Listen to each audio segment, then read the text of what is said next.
Sean O'Malley, plus concentré que jamais sur sa carrière, Dricus du Plessis qui serait en position idéale pour se forger une légende, mais aussi toutes les actualités majeures du jour. Nous sommes le mardi 7 janvier 2025, c'est le moment MMA, soyez tous les bienvenus. Hey man, how the hell you doing? I've been just fine living life with the noose and in my mind, all I hear is music. Watching your mouth move, damn you look stupid. I feel like everyone's a stranger. Small talk with your narcissist. Et on démarre cette émission avec un des coachs de Dricus du Plessis, le champion des poids moyens de l'UFC, 22-2 en carrière. Alors il a commencé l'interview en revenant sur le combat contre Israel Adesanya. Il est très heureux que Dricus se soit imposé contre un Adesanya qui avait l'air au top de sa forme et pas en fin de carrière. Et surtout, ils ont terminé le travail sur un étranglement arrière, chose qu'ils avaient énormément travaillé à l'entraînement. Forcément, c'est la consécration pour eux. Maintenant, la suite, c'est d'affronter Sean Strickland. C'est une revanche. D'après lui, le combat sera totalement différent du premier, puisque les deux ont évolué depuis, et surtout, ils ont travaillé sur une nouvelle stratégie, et il ne doute pas que ce soit pareil du côté de Strickland. Il a un gros respect pour son coach, Eric Nicksick, et il pense que voilà, ça a travaillé sur une nouvelle façon d'aborder le combat, ce qui va rendre les choses totalement différentes. La première option, c'était d'affronter Strickland. Ensuite, il y a eu beaucoup de bruit. On a parlé de Khamzat Chimaev et d'Alex Pereira qui avaient fait savoir qu'ils étaient partants pour l'affronter, ou en tout cas qu'il y avait de l'intérêt. Dricus du Plessis, lui, il veut donner aux fans les combats qu'ils veulent, il veut forger sa légende, et c'est l'UFC qui a tranché et qui a décidé que ce serait du Plessis contre Strickland pour la suite. S'il passe Strickland, son coach serait très intéressé par un combat contre Khamzat Chimaev, surtout que, comme je viens de le dire, Dricus du Plessis veut rentrer dans l'histoire du MMA, et le journaliste a fait une réflexion très intéressante. Il a déjà battu Whittaker, ancien champion, puis Israel Adesanya qui a été ultra dominant et ultra populaire. Par la suite, il pourrait avoir l'occasion de voler l'invincibilité de Khamzat Chimaev, et pourquoi pas d'affronter Alex Pereira qui est au top de sa popularité, qui est aussi très dominant, qui détruit tout le monde. Alors ça va pas être facile forcément, mais si tu es à la place de Dricus du Plessis, que tu veux entrer dans l'histoire du MMA, je pense que là il est dans une position idéale, les planètes sont alignées comme on dit, mais ça va pas être facile, il faut déjà passer Strickland, ensuite Chimaev et Pereira. Mais vraiment c'est vrai que là si tu veux être dans l'histoire du MMA, la position de Dricus du Plessis est très bonne. Moi, comme vous le savez, je vais pas mentir, j'ai jamais misé sur lui, j'ai même plutôt toujours misé contre lui. Il n'arrête pas de me surprendre. Qu'est-ce que va donner la suite de l'histoire pour lui? Je ne sais pas. Mais en tout cas, ça pourrait nous donner quelque chose de très très intéressant. Un ancien champion maintenant, ou plutôt le coach d'un ancien champion, Tim Welch, entraîneur de Sean O'Malley, 18-2 en carrière, ancien champion des poids coqs, comme je l'ai dit. Il a perdu sa ceinture au mois de septembre à la Sphère face à Merab Dvalishvili. Il sort d'une opération, il est en pleine convalescence. D'après son coach, il est très bien entouré, il reprend doucement l'entraînement. Ils aimeraient pour une fois arriver à un combat en n'ayant aucune blessure. On sait que c'est très compliqué pour un combattant. Il semblerait que ça fasse très longtemps que ça leur soit arrivé. Sean O'Malley a totalement décroché des réseaux sociaux afin d'être 100% concentré sur sa carrière. La défaite contre Merab a été un déclic, il était ultra actif sur YouTube, sur Instagram, etc. Il a laissé tout ça de côté, il a très bien gagné sa vie sur les réseaux, c'est ce que nous explique son coach. Maintenant, il faut passer à autre chose, si tu veux rester dans le top 5, il faut penser sportif et rien d'autre. Et il semblerait que même dans sa vie de tous les jours, ça lui soit bénéfique, il est beaucoup plus concentré sur sa famille. On sait qu'il a une ferme aussi chez lui, il essaye d'être autosuffisant. Donc voilà, tout ça l'aide beaucoup. Il a confirmé ce qu'on disait hier. O'Malley veut un combat pour le titre dès son retour. Et s'il s'impose, il aimerait défendre contre Petr Yan.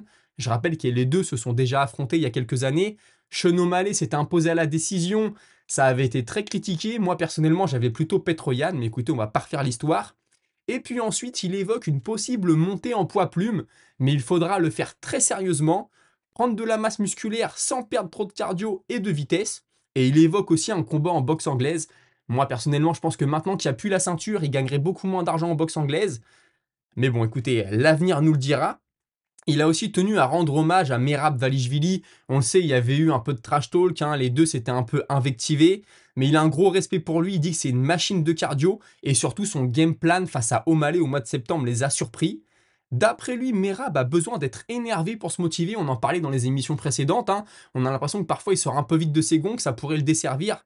Lui ne pense pas. Il pense que voilà, ça fait partie de son personnage. Il a besoin de ça pour aller au combat. Et concernant son combat contre Umar Nurmagomedov, justement, si le bras de Umar a vraiment été cassé, il pense que Merab doit envoyer les jambes dès le début et très fort afin de le tester. Ensuite, toujours d'après lui, Umar n'est pas si blessé que ça, sinon il n'aurait pas pris le risque de monter dans la cage. Il savait que le combat pour le titre était assuré, même s'il était décalé, il aurait pu combattre pour le titre.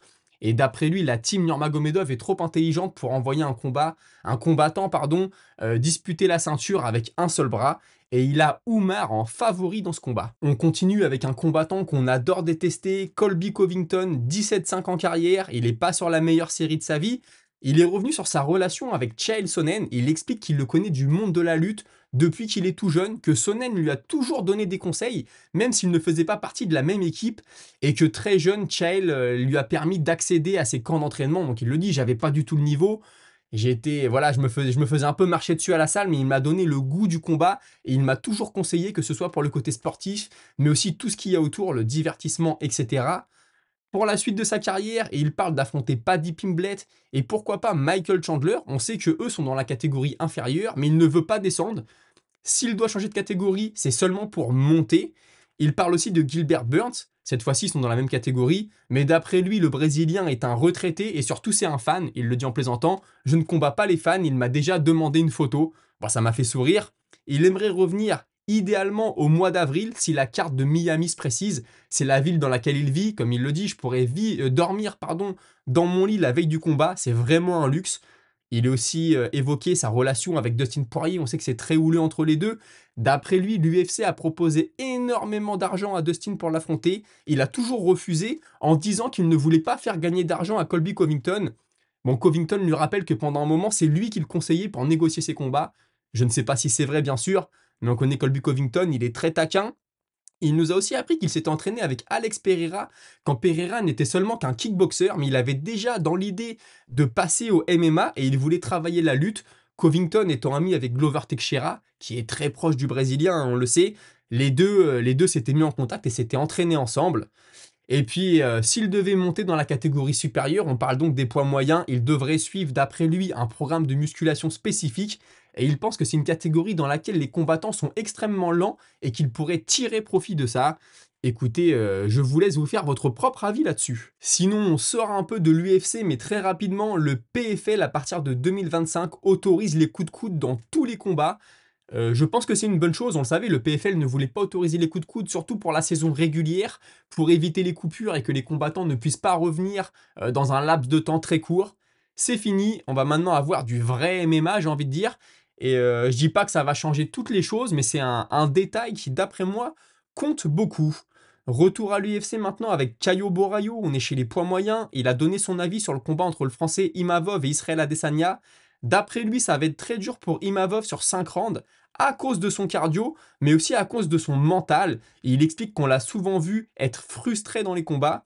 Et d'après lui, c'est Israel Adesanya le favori des deux. Espérons que Imavov le fasse mentir. On va en reparler dans la minute auditeur, mais c'est vrai que Imavov, depuis qu'il a changé d'équipe, on a l'impression qu'il est un peu mieux entouré et ça a aussi changé son style de combat. Justin Gaethje qui s'est exprimé sur son style de combat à lui, justement, il dit même si je voulais changer la façon dont je combats, c'est impossible, c'est ma façon d'être. Alors ok, peut-être ne pas devenir un grappleur, mais moi je trouve que Gaethje a déjà beaucoup évolué. Quand il est arrivé à l'UFC, c'était clairement un bagarreur, il avait dans la mentalité de tuer ou être tué. Et puis rapidement, il a enchaîné quelques défaites, et là il est revenu, il était beaucoup plus calculé, il attendait le bon moment pour frapper. Après c'est vrai qu'il est retombé dans ses travers quand il a eu sa chance pour le titre face à Khabib Nurmagomedov. Mais ok, voir Justin Gaethje, comme je le disais, devenir un grappleur, j'y crois pas, mais on l'a déjà vu devenir plus posé, plus intelligent dans la cage. Je pense que son coach Trevor Whitman y est pour beaucoup. Mais d'accord, un virage à 180 degrés, pourquoi pas, mais disons qu'à 90 degrés, je pense qu'il l'a déjà effectué. Je vous affiche maintenant la liste des combats de la carte principale. Il semblerait pour l'UFC Seattle le 22 février, une carte de légende, une carte d'ancien. Henry Cerudo qui affronterait Song Yadong. On a aussi Dominic Cruz et Edson Barbosa sur la carte. Michael Chiesa qui fait aussi maintenant partie des anciens. Je pense que ça va être une très belle carte. D'après Chael Sonnen, on en parlait tout à l'heure, et de sa relation avec Colby Covington, publiquement, John Jones refuse d'affronter Aspinall, mais il semblerait que derrière les portes, en privé, le combat soit déjà fait. Apparemment, c'est fait à 100%, c'est ce qu'il explique. Est-ce qu'il a des infos qu'on n'a pas? Je ne sais pas. Et hier, on parlait des 30 millions de dollars demandés par John Jones. Tout le monde veut voir ce combat, j'espère vraiment qu'on l'aura. Dana White qui rejoint l'équipe du groupe Meta. Le groupe Meta, c'est le groupe Facebook hein, qui appartient à Mark Zuckerberg. Il va faire partie des directeurs. Alors, on ne sait pas trop ce que ça veut dire. Est-ce qu'il va avoir des responsabilités ou pas? En tout cas, lui, il est pris là-dedans. Il pense que les réseaux sociaux et l'intelligence artificielle, c'est l'avenir. Et il aime beaucoup construire une marque, comme il a dit. Donc voilà, faire grossir le groupe. Je pense que ça peut amener quelques bouleversements à l'UFC. On va peut-être voir de nouvelles choses. On sait qu'ils étaient très intéressés pendant un moment par le métavers, les combats projetés en réalité virtuelle, etc. Est-ce que ça aura lieu tout de suite? Je ne sais pas. Il y avait déjà une ligue, hein, je crois que c'est le LFA qui l'avait fait. Ça demandait quand même à être un peu amélioré. Mais voilà, je pense qu'on fait un petit pas vers le futur avec ça. Et j'espère que ça pourrait changer quelque chose pour l'UFC et surtout des bonnes choses pour les combattants. Espérons que ça ne soit pas un pas en arrière pour eux. Demetrius Johnson, lui, est revenu sur sa relation avec le One FC. On le sait, hein, champion de l'UFC, champion mal aimé par l'organisation. Il est parti au One. Là-bas, il a eu une grosse cote de popularité. Alors, vous le savez, au One FC, hein, on contrôle vraiment le poids des combattants, etc. Ils ne peuvent pas faire de gros cutting, de grosses pertes de poids. Tout ça est contrôlé. Lui, il est pour. Il dit que c'est très bien, qu'il arrive au combat très hydraté. Et c'est ce qui lui a permis d'offrir de très belles guerres dans la cage, dans le cercle. Hein, je crois que c'est ce qu'on dit au One FC. On ne parle pas d'octogone. Donc d'après lui, toutes ces mesures seraient bénéfiques pour le sport. Et puis il dit aussi que le One est la meilleure chose qui lui soit arrivée dans sa carrière. Il est sûr de ça à 100%. Ça contrebalance un peu avec ce qu'on a entendu dernièrement. Le One FC, il y avait beaucoup de critiques, beaucoup de combattants qui se plaignaient de leur traitement, etc. Demetrius Johnson qui est quand même très écouté, très présent sur les réseaux sociaux et qui a une vraie légitimité. Je pense que ça remonte un peu la réputation de l'organisation. Puisqu'on est sorti de l'UFC, on va maintenant au PFL, au Bellator. Vous le savez, Corey Anderson devait affronter Nemkov. Je crois que ça devait être le troisième combat entre les deux. Ça devait avoir lieu le 25 janvier 2025, hein, donc ce mois-ci. Et là, ce matin, je vois une affiche Nemkov qui affronte Tim Johnson, toujours le 25 janvier. Je ne comprends pas. J'ai été voir sur les réseaux sociaux, hein, c'était officiel en plus par le Bellator. Et Corey Anderson qui explique que c'est Nemkov qui refuse de l'affronter et qui préfère prendre Johnson. Je ne sais pas du tout ce que ça va donner. C'est pareil, hein, le PFL, le Bellator, beaucoup de combattants se plaignent. Si on commence à avoir des annulations de dernière minute, parce que vraiment c'est le combattant qui veut pas, je pense que ça ne fait pas une très belle pub pour l'organisation. Un peu d'annonces et de rumeurs de combat maintenant. Il semblerait que Jack Della Maddalena va faire le déplacement à Londres le 22 mars pour affronter Leon Edwards. Rien d'officiel, mais c'est une rumeur insistante. Je trouve que ça ferait du sens et ça pourrait faire un très beau combat. Et comme l'avait dit l'entraîneur de Leon Edwards, Edwards, depuis un moment, il n'affronte que des lutteurs. Donc là, il serait confronté à un striker. Ça pourrait le changer et pourquoi pas le faire briller. Et un autre combat de légende, Rampage et Jackson contre Rashad Evans, ça va avoir lieu en boxe anglaise en 2025 à Albuquerque, mais on ne sait pas encore la date exacte. Là, il y a de l'âge. Alors, j'ai pas été vérifier les âges, mais on a largement passé les 40 ans. Des anciens de l'UFC, vraiment des vétérans de chez vétérans. Espérons qu'il n'y ait pas un mauvais coup qui parte, parce qu'à cet âge-là, on le sait, ça peut être fatal. Je vous disais hier que j'ai lu le livre de Jérôme Le Banner, son autobiographie. Je vais commencer à vous en parler aujourd'hui. Il faut savoir que tout ce que je dis, c'est ce que Le Banner explique, hein. Peut-être que vous n'aurez pas le même point de vue que lui. Mais je commence avec cette année 2024. On se rappelle au mois de mai, c'était le 10 mai, il a pris un terrible KO au Japon, un high kick. Le mec a décalé, il a pris le tibia en pleine tête, il s'est écroulé. Dès le premier round, je pensais que c'était son dernier combat. Et ben non, parce que à peine 2 mois plus tard, le 30 juin, donc moins de 2 mois, il est remonté sur le ring, toujours au Japon, pardon, pour une organisation qui s'appelle le Knuckle. Bon, il s'est beaucoup plaint de l'organisation. Apparemment, il a eu du mal à avoir des bandes. On lui donnait pas de bouteille d'eau.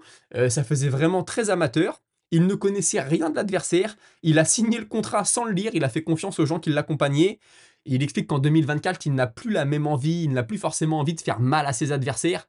C'était son dernier combat d'après lui. Il s'est imposé, hein, je vous spoil. Il a remporté ce combat. Franchement, le Banner, c'est énorme à 51 ans. Il explique aussi qu'au Japon, avec l'humidité, quand il monte sur la balance, il fait 5 kilos de plus que ce qu'il fait quand il est en France. Impressionnant. Est-ce que c'était le dernier combat? Ça fait maintenant bientôt 10 ans, hein, même chance, plus de 10 ans qu'il parle du dernier combat. Quand il était monté sur le ring en kickboxing au Havre, je m'en rappelle, il avait dit c'est mon dernier combat, je fais mes adieux dans ma ville. Il a recombattu énormément de fois depuis, notamment en MMA, au Havre aussi, hein. Et puis au Japon, il a été au Japon, etc. Est-ce que c'était la dernière? Je ne sais pas. En tout cas, si c'est la dernière, il part sur une victoire. S'il avait dû partir sur le terrible chaos qu'il avait pris au mois de mai, je pense que ça aurait été dur pour lui. Maintenant, j'ai l'impression qu'il a ça au fond de lui, le Banner. Moi, j'ai eu l'occasion de le rencontrer quelques fois. T'as l'impression que c'est un hyperactif, c'est une boule d'énergie. Je pense qu'il a toujours au fond de lui le feu, l'envie de faire de la compétition. Il a peut-être compris que voilà, ça commençait à le quitter petit à petit. Il a autre chose maintenant, hein. On le sait, il a un élevage de chiens, il voyage beaucoup, il a son organisation, le KOF, si je dis pas de bêtises. Bon, il est un peu partout, c'est un hyperactif, il fait des films aussi. Donc, est-ce que c'était la dernière fois? Je ne sais pas. En tout cas, demain, je vous parlerai de ses débuts au K1 en 95 et j'espère que ça vous plaira. L'actualité, c'était tout pour aujourd'hui et tout de suite, on passe à votre moment avec la Minute Auditeur. Et je commence cette minute auditeur avec Ced MTL Rules qui me dit Merab est tendu, c'est l'effet Nurmagomedov. Il sait que le fight IQ chez le camp Khabib est exceptionnel et qu'ils ont les clés pour le faire tomber. J'ai hâte de voir ce combat. Jones veut 30 millions.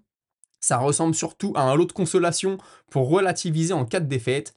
Écoute, je te remercie pour ton message. Tu mets et allez Nassourdine. Écoute, moi, je sais plus quoi penser de Merab, hein. Des fois, on a l'impression qu'il est en train de dégoupiller. Moi, la seule chose qui me fait peur, c'est qu'il revient rapidement après le mois de septembre.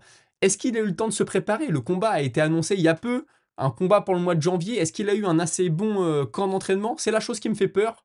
Après, forcément, tout peut se passer dans la cage. Et puis, comme tu dis, John Jones qui veut les 30 millions. Après, je pense qu'il a raison de demander haut. En demandant 30, il obtiendra peut-être 20. Faut savoir que je crois que c'est Pereira, le combattant UFC le mieux payé cette année. Il a fait 10 ou 11 millions, si je dis pas de bêtises. Donc 30 millions sur un combat, il ferait 3 fois plus. Et ensuite, on a Christopher Johnson qui rebondit sur ton message et qui nous dit Je suis totalement d'accord avec toi. Donc, tu dis ça à Ced MTL Rules. Concernant Oumar, je suis d'accord avec toi. Pour Jones, on n'a plus aucun doute sur sa frustration d'affronter Aspinal. C'est la grosse ombre au tableau de sa legacy. Il pensait finir sa carrière avec un ou deux combats faciles. Et voilà Aspinal qui se pointe avec ses grosses paluches. C'est le combat que tout le monde veut voir, sauf Jones. Maintenant, ça reste une belle opportunité pour lui de partir avec une fortune. Il est capable de surprendre, surtout lorsqu'il craint son adversaire. Mais j'espère que Aspinal va le monter en l'air. Jones est un super combattant, mais c'est qu'un sale type et son attitude est merdique. C'est vrai que Jones, c'est le moment de partir avec un gros billet, et s'il bat Aspinal, mais là, c'est déjà une légende, ce serait vraiment un truc de dingue. Il y aurait toujours le dopage, hein, et puis tous ces problèmes de drogue en fond qui font tâche, mais s'il battait Aspinal, franchement, ce serait énorme pour lui. Supay qui me dit Ah, le retour qui fait plaise. Ah oui, tu me dis que le son a changé, je pense que c'est parce que j'enregistre dans une nouvelle pièce. Vous me direz ce que vous en pensez. Et tu me dis, l'EHPAD GFL reste une idée cool en soi, mais sur les tonnes de combattants présignés, il faudra vraiment voir qui sera finalement drafté avant de pouvoir se faire ne serait-ce qu'une esquisse de ce que ça pourrait donner. Mais effectivement, des noms comme Gustafsson, ça donne envie. À voir si c'est toujours compétitif à l'heure d'aujourd'hui. Et concernant Nassourdine contre le Stylebender, la team Imavov, peut-être va tirer un réel game plan de ces 3 derniers combats, 3 défaites, qui ont tous été des cas particuliers sans réelle continuité dans les failles ou techniques à exploiter, qui ont donné la victoire à ses adversaires. Ça va être compliqué, mais si la victoire est pour Nassourdine, plus rien ne barre la route au title shot. Ah, c'est vrai que là, la seule chose, moi, je pense personnellement, c'est qu'il va se faire passer devant par Shimaev, et même si Shimaev se blesse, j'ai peur que Caio Borraio lui passe devant. Pourtant, Imavov est devant lui, là, si bat Israel Adesanya, il se positionne.